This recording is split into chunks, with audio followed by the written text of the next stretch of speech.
Good morning, comic book fans. Welcome back to Comics in 5 Minutes. I am Revelino Shorty. Today we're going to take a look at the latest of the absolute lineup from DC Comics. This one, Martian Manhunter.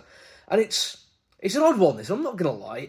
It is probably, of the second wave of them, the one I've been looking forward to the most. Simply because it's Denise Camp. And if you've watched any of my reviews recently, he ends up in best of year lists and also just does fantastic comics. I mean, Assault Crisis Events was fantastic. So I was genuinely thinking this is going to be the one that's going to knock it out of the park. Compared to Jeff Lemire's Flash, certainly up there with it. But it's also the one I was probably the most sceptical of. It was like the easiest open goal to miss for me. Because you do have Al Ewing coming in with Green Lantern next week, I think, which is got some pretty good chances of working out for me. He's using the only Green Lantern I've ever particularly enjoyed the story of, and he's a really good writer. And in this, with Martian Manhunter, we have a character I genuinely don't care that much about. I'm aware he has been in various things, like when I was reading Justice League, he was in it, but he was always just that guy who was in it. I never really paid attention to him. I have no idea what his actual origin story is. So it kind of makes it hard for me to frame the idea of an absolute version.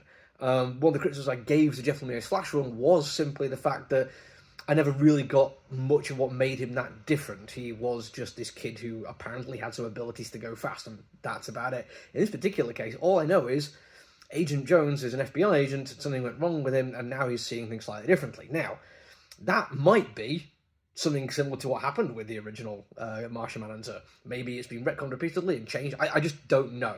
Throw in the fact that some of the early sample pages I was seeing by Javier Rodriguez weren't landing with me brilliantly.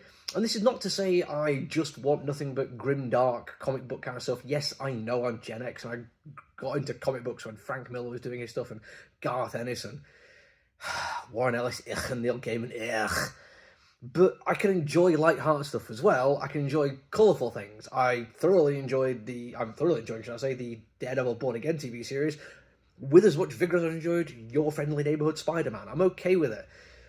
But there was something kind of just soft and curvy about the artwork, and I was like, well, okay, it's not really the kind of stuff I go for, but it's Denise Camp. Let's open this goal for him. Let's see if he can get it in the back of the net. And it turns out he absolutely did. And the artwork is a huge part of it. That's mainly what I'm going to be talking about for this review, in fact, because I didn't give him his due, did I not, for Mr. Rodriguez? Because, as it turns out, he absolutely nails the style and colours and line work needed for this story. Even those bits where we are dealing with far more down-to-earth FBI agent going through the motions, going through his routine, having family time, going and investigating people, going to meetings, the art, for the most part, is kind of down-to-earth. It uses a far more muted colour palette. It goes dark on the shadows and some full black kind of shadows.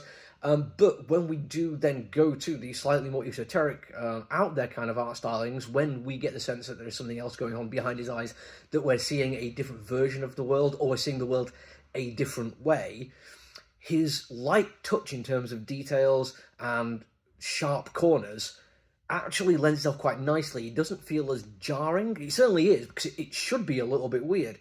But it doesn't feel like it's an artist trying to do two completely different styles. It feels like it flows quite naturally from one version of perceived reality to another.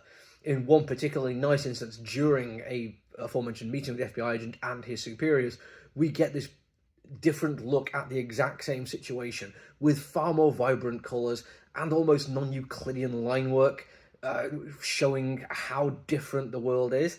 And then we get to see how he experiences thoughts, because one thing I do know about Martian Manhunter is he is a psychic. And seeing how that plays out when he doesn't understand what's going on, there's a voice in his head that he doesn't know is a voice in his head, and they're trying to come to some kind of accord for how they are going to interpret the world and understand things. Genuinely fascinating ideas of dialogue and plot coming together with this fantastic deep, rich colour palette and beautiful bold lines, and then a wonderful, spectacular idea of form for the last couple of pages. So yeah, this one could have gone wide. This one could have totally missed the open goal. It could have just been a comic book about a character I never cared about to begin with, and turns out I didn't care about all. But then he's absolutely brought me in on it. He absolutely made me want to know what the hell's going on. He set this character up to be as confused about what's going on as I am. It is probably one of the best versions of a reader insight I've seen, because I need to know what's going on for him in the same way that he does. And again, I cannot overstress this enough. I was wrong to discount Javier Rodriguez's art. The styling is absolutely pitch perfect for what's going on, and does what any comic artist should do, which makes the art part of the story to move the story on rather than just illustrating the story. Brilliantly done, mastery of form on both writing and art. Honestly fantastic book. You all need to be checking this one out. That's it for me for now though. Until I see you all again, look after yourself everyone. Stay safe. Bye.